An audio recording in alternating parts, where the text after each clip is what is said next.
बिस्मिल्लाहिर्रहमानिर्रहीम। अस्सलामुअलैकुम नाज़रीन कराम, नई वीडियो में आपको खुश आमदीद कहते हैं। एक जानिब तो मुल्क के अंदर सियासी हालात भी कशीदगी की जानिब गामजन हैं और सैलाब की तबाहकारियाँ भी जारी और सारी हैं, वहीं दूसरी जानिब एक बहुत बड़ा इंकशाफ सामने आया है।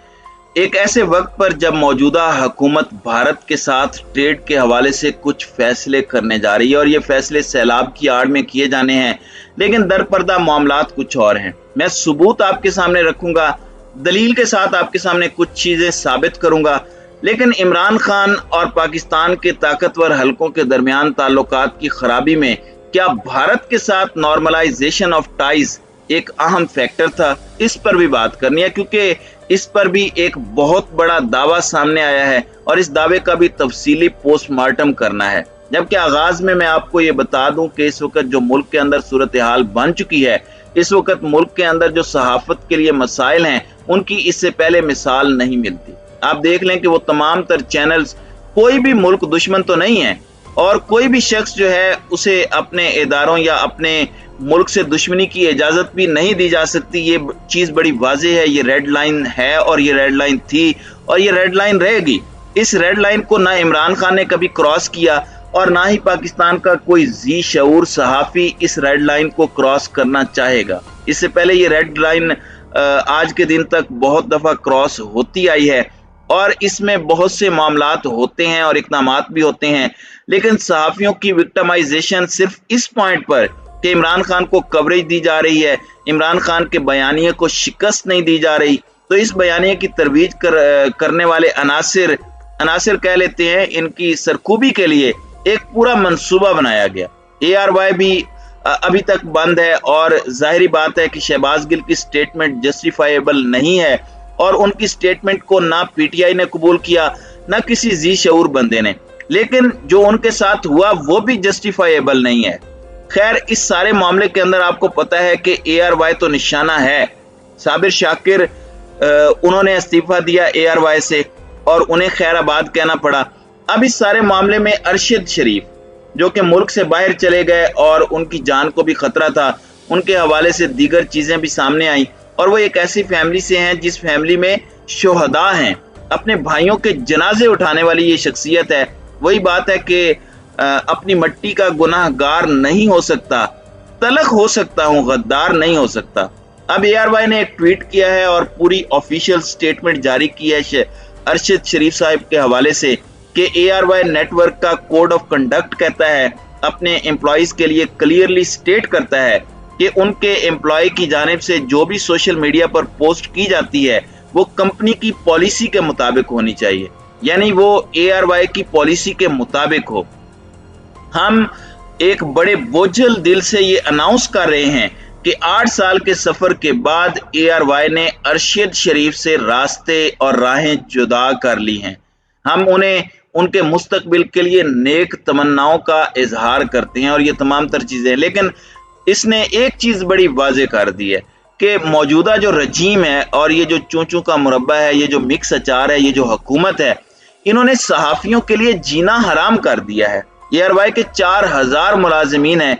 ARY के बाद अगर कोई चैनल हक और सच पर डटा हुआ है तो वो बोल न्यूज है और आपने देख लिया कि जिस तरह से बोल नेटवर्किंग की रेटिंग स्काई रॉकेट गई, क्योंकि वो किसी और की बात नहीं कर रहे, वो इमरान खान की बात नहीं कर रहे, वो सिर्फ और सिर्फ अवाम की बात कर रहे हैं। वो अवाम के नुमाइंदे बने, अवाम ने उन्हें अपने सर का ताज बना लिया। ये भी वाज़ेह मैसेज है, ये इंडिकेटर्स हैं, लेकिन कोई इन्हें समझता नहीं है कि आप जितना दबाएंगे, आप जितना नीचे लाने की कोशिश करेंगे, उतना वो ऊपर जाएंगे और बहुत से प्रेशर में आ जाते हैं चैनल्स। इमरान खान की टेलीथॉन के हवाले से फवाद चौधरी ने ये बात कही थी कि बोलने तो वो चलाया, लेकिन बाकी चैनल्स ने कमिट किया। हाई कोर्ट का आर्डर था कि आप लाइव चलवाएं, लेकिन उन्होंने नहीं चलाया। उन्होंने क्यों नहीं चलाया? उनका क्यों दिल नहीं करेगा? फाइनेंशियल मॉडल देख लें कि चैनल क्यों बनाए जाते हैं, पैसे कमाने के लिए बनाए जाते हैं, लेकिन रेटिंग्स ही उस पर आ रही हैं, तो कोई अपने दिल पर कितना पत्थर रखेगा ना चलाने के लिए? तो जाहिर बात है प्रेशर है। तो ये प्रेशर जो है ये चीजों को खराब करता है।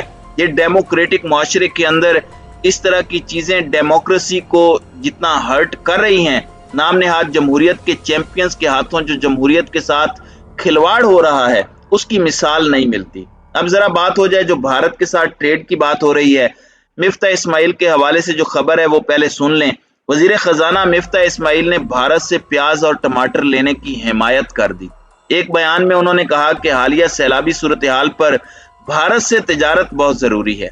उन्होंने कहा कि हमें भारत से प्याज और टमाटर लेने चाहिए। इस हवाले से वजीर आजम शहबाज शरीफ से भी बात करेंगे।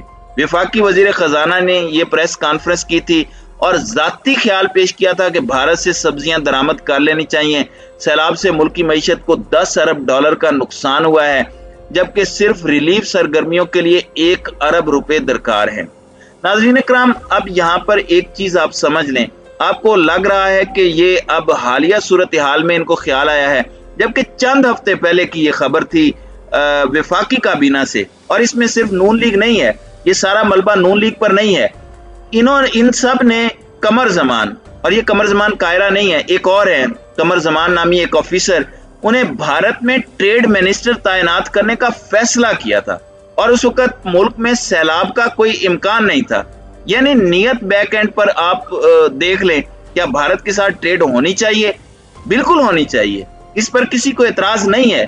लेकिन एक बात, 5 अगस्त 2019 मकबूजा वादी के हमारे लोग जिनसे हमारा रिश्ता क्या है, ला इलाहा इल्लल्लाह, हमने जब एक एज अ स्टेट बात की कि जब तक आप रेवोकेट नहीं करते और रेवोकेशन नहीं करते उस आर्टिकल की जो आपने किया था, उस अपने इकदाम को नल एंड वाइड नहीं करते, हम आपके साथ मामलात नहीं चलाएंगे। तो इस पर बहुत से लोगों को कंसर्न भी है। लेकिन इसके अंदर भी आप देखें कि कैसे ये अटेंशन डाइवर्ट करते हैं। आले शरीफ का खास करिंदा, और ये वाहिद मामला होगा जिस पर बड़े मियाँ और छोटे मियाँ एक ही पेज पर नजर आ रहे हैं।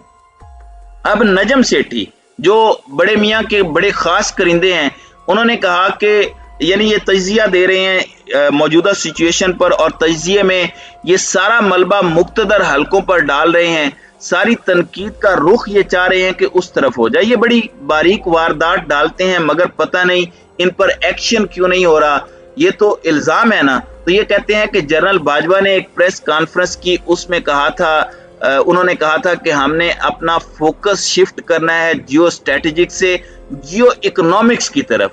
हम चाहते हैं कि इकोनॉमिक्स पर फोकस हो, हमारा डेवलपमेंट हो, पीपल सेंट्रिक हो। और ये इमरान खान की भी पॉलिसी थी। पाकिस्तान की हिस्ट्री में सबसे पहली दफा national security policy Imran Khan ने दी, सिविल मिलिट्री लीडरशिप ने मिलकर दी। और मुईद यूसुफ का बड़ा अच्छा काम है, उसमें लिखा गया कि आपकी इकोनॉमिक सिक्योरिटी बड़ी इंपॉर्टेंट है। आप आजाद नहीं हो सकते जिस वक्त आपने लोगों के कर्जे देने हो, पैसे देने हो। लेकिन अब यहाँ पर ये कह रहे हैं कि हमारे ट्रेडिंग पार्टनर्स के हवाले से मिलिट्री चीफ ने कहा था कि यूएस और यूरोप हमारे ट्रेडिंग पार्टनर्स हैं, उनसे हालात खराब नहीं होने चाहिए। लेकिन इमरान खान ने नॉर्मलाइजेशन नहीं करने दी, यानी एक परसेप्शन बनाने की कोशिश ये कर रहे हैं कि भारत के साथ जो ताल्लुकात हैं उन पर इंडिया से तिजारत की जाए। और इंडिया से शायद ये एक परसेप्शन है कि मुक्तदर हल्के चाहते हैं कि की जाए, मगर खान साहब कहते थे कि नहीं करनी। और इस पर जब इमरान खान नॉर्मलाइजेशन से हटे, मोदी को उन्होंने टारगेट किया बहुत ज्यादा, तो मुक्तदर हल्के परेशान हुए।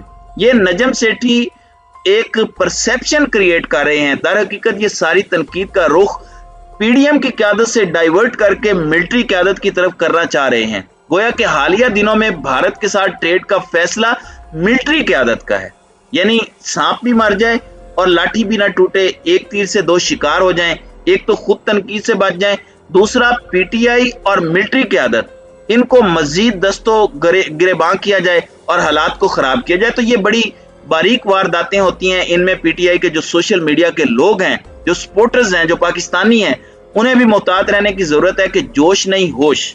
वही बात जो इमरान खान कहते हैं कि देख के चलना है, और ये देखना है कि कौन आपको उकसाने की कोशिश कर रहा है, और फिर उसके बहकावे में हमने नहीं आना। तो नाज़रीन इकराम, आपकी इस वीडियो के हवाले से क्या राय है? अब अपनी राय का इजहार कमेंट सेक्शन में जरूर कीजिएगा।